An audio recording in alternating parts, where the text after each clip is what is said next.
வணக்கம் மக்களே. பிக் பாஸ்ல நைட் என்ன ஆச்சுன்னு சொல்லி பாத்தீங்கன்னா, நம்ம சாண்ட்ராவுக்கும் திவ்யாவுக்கும் பயங்கரமா முட்டிக்கிச்சுங்க. நம்ம சாண்ட்ரா திவ்யா கிட்ட எதுக்கெல்லாம் சண்டை போட்டாங்க, என்னெல்லாம் பேசினாங்க, இதுக்கு நடுவுல பாரு வந்து என்னெல்லாம் பத்த வச்சாங்க அப்படிங்கறத இந்த வீடியோல பாக்கலாம். நீங்க நம்ம சேனல் ஃபர்ஸ்ட் டைம் பாக்குறீங்கன்னா சப்ஸ்கிரைப் பண்ணிருங்க. உங்களுக்கு என்ன வீடியோ பிடிச்சிருந்தா லைக்கும் பண்ணிருங்க. நேத்து நைட் நம்ம பிரச்சன் எலிமினேட் ஆகி வெளியே போகும்போது நம்ம சாண்ட்ரா அவரை கூட்டிட்டு போய் தனியா உட்காந்து பேசியிருப்பாங்க. அந்த டைம் ஒரு சில விஷயம் எல்லாம் சொல்லியிருப்பாங்க. இந்த மாதிரி நீ போனதுக்கு அப்புறமா எல்லாரும் என்ன டார்கெட் பண்ணுவாங்க, அப்புறம் என்னால ஒழுங்கா இங்கெல்லாம் இருக்கவே முடியாது, என்னை விட்டுட்டு போகாத, அந்த மாதிரிலாம் நிறைய பேசியிருப்பாங்க. அதுல ஒரு வார்த்தையை விட்டுருப்பாங்க, நீ வெளியே போறதுக்கு என்ன ரீசன்ங்கிறது உனக்கு வெளியே போனதுக்கு அப்புறமா தெரியுங்கிற மாதிரி சொல்லியிருப்பாங்க. அங்க அவங்க மென்ஷன் பண்ணது வந்து நம்ம திவ்யாவை தான் சொல்லியிருக்காங்க. நீ திவ்யா கூட சேர்ந்துட்டு ஒரு கேம் பிளே பண்ண, அதனாலதான் உனக்கு வந்து நெகட்டிவா பப்ளிக் கிட்ட ரெஸ்பான்ஸ் ஆகி நீ வெளியே போற அப்படிங்கிற மாதிரி சொல்றாங்க.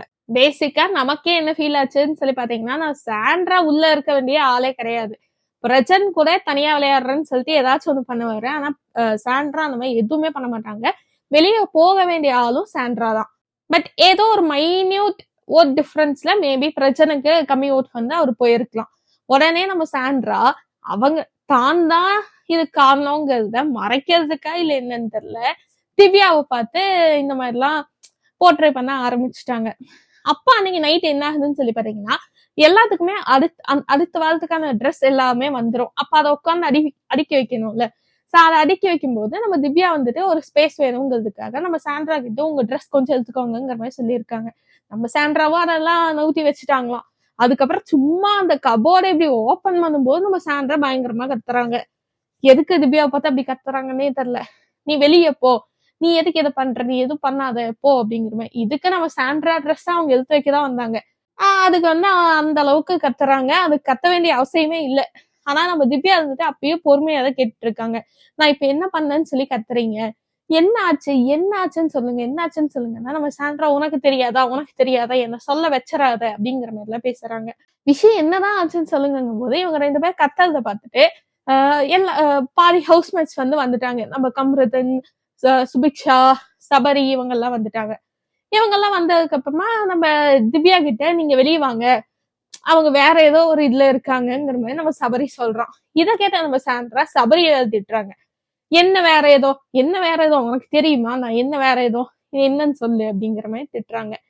ஏதோ ஒரு சைக்கோ புடிச்ச மாதிரி பேசுறாங்கன்னு வச்சுக்கோங்களேன். தயவு செஞ்சு அந்த அம்மாவை எங்கேயாவது சைக்காட்டிஸ்ட கூட்டிட்டு போங்கிற மாதிரிதான் நேத்து அந்த அம்மா கத்திட்டு இருந்துச்சு. நம்ம திவ்யாவும் பொறுமையா எவ்வளவோ கேக்குறாங்க, என்னதான் ஆச்சுக்கா சொல்லுங்க சொல்லுங்கன்னு சொல்லிட்டு. ஆனா நம்ம சாண்ட்ரா என்ன விஷயங்கிறதே சொல்லாம பட் இன்டைரக்டா நீ என்ன பண்ணன்னு சொல்லி உனக்கு தெரியாதாங்கிற மாதிரி சொல்றாங்க. இந்த டைம் தான் கரெக்டா நம்ம பாரு வந்து நம்ம சாண்ட்ரா பக்கத்துல உட்காடுறாங்க.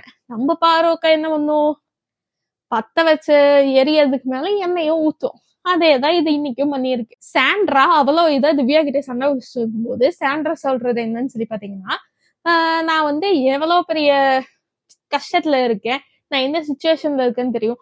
இப்ப இது வந்து இந்த இதை சரி பண்ணி வைக்கிறதுதான் இவளுக்கு வேலையா, ஏன் அண்டர்ஸ்டாண்டே பண்ணிக்க மாட்டேங்கிறாங்க, ஹியூமனிட்டியே இல்ல இங்க, ஹவுஸ்மேட்ஸ் யாருக்குமே ஹியூமனிட்டி இல்லைங்கிற மாதிரி அவங்க பயங்கரமா கட்டிட்டு இருக்காங்க. உடனே நம்ம பாரு, ஆமாங்க எனக்கும் அப்படிதான் பண்ணா, நான் ஒரு வாட்டி சோகமா இருக்கும்போது எனக்கு டைமே கொடுக்கல, எனக்கு ஸ்பேஸே கொடுக்கலங்கிற மாதிரி அதை பத்த வச்சுட்டு இருக்கு. இந்த பொழப்புக்கு என்ன பண்றதுன்னு எனக்கு தெரியலன்னு வைங்க. அது மட்டும் பத்தாததுக்கு நம்ம சாண்ட்ரா வந்து பாரு கிட்ட வேற ஏதாவது விஷயத்த பத்தி பேசியிருக்காங்களான்னு சொல்லி தெரியல. ஆனா நம்ம பாரு பிரச்சனும் திவ்யாவும் அண்ணன் தங்கச்சின்னு சொல்லிட்டு ஒரு பிளே பண்றது நல்லா இல்ல, அதனாலதான் அவர் போயிருக்காருங்கிற மாதிரி நம்ம பாரு சொல்றாங்க. அதுக்கு நம்ம சாண்ட்ரா ஆமாங்கிற மாதிரி மண்டையாட்டிட்டு உட்காந்துட்டு இருக்காங்க. அப்ப சாண்ட்ரா ஒரு மனசுல அதுதான் இருந்திருக்கு. ஆக்சுவலி சொல்ல போனா அண்ணன் தங்கச்சின்னு பிளே பண்ணதை விட அவங்க க்ளோஸா இருந்தது சாண்ட்ராக்கு பிடிக்கல. பேசிக்கா இப்போ ஃபேமிலி ரவுண்ட் வரைக்கும் சாண்ட்ரா இழுத்துட்டு போயிடலாம்னு சொல்லி பிக் பாஸ் யோசிக்கிறாங்க என்னன்னு தெரியல. ஆனா அப்படி இருந்துச்சுன்னா பிரஜன் உள்ள வந்தா கூட பிரஜன் பயங்கரமா திட்டுவாருன்னு வைங்களேன். நம்ம சாண்ட்ராவை லெஃப்ட் அண்ட் ரைட் வாங்கிடுவாரு. அப்படிதான் நினைச்சு நீ என்னை போய் வெளியே போய் பார்க்க சொன்னியாங்கிற மாதிரி சொல்லிடுவாரு. எதுக்கு இப்படி பண்ணிட்டு இருக்காங்கன்னு தெரியல. ஆக்சுவலா சாண்ட்ரா வந்ததுல இருந்து ஒரு சீன் கிரியேட் பண்றாங்க அப்படின்னா அது வந்து பிரஜனை வச்சு மட்டும்தான் பண்றாங்க, வேற யாரை வச்சும் பண்ணல. அப்படி பார்க்கும்போது பிரஜன் வெளியே போனதுக்கு ஒரு பாதி ரீசன், முக்காவாசி ரீசன் சாண்ட்ரா தான் நீங்க. ஆனா அதை அவங்க ஏத்துக்க முடியாம திவ்யா மேல பழிய போடுற மாதிரி தான் எனக்கு ஃபீல் ஆகுது. உங்களுக்கு என்ன ஃபீல் ஆகுதுங்கிறத கமெண்ட்ல சொல்லுங்க.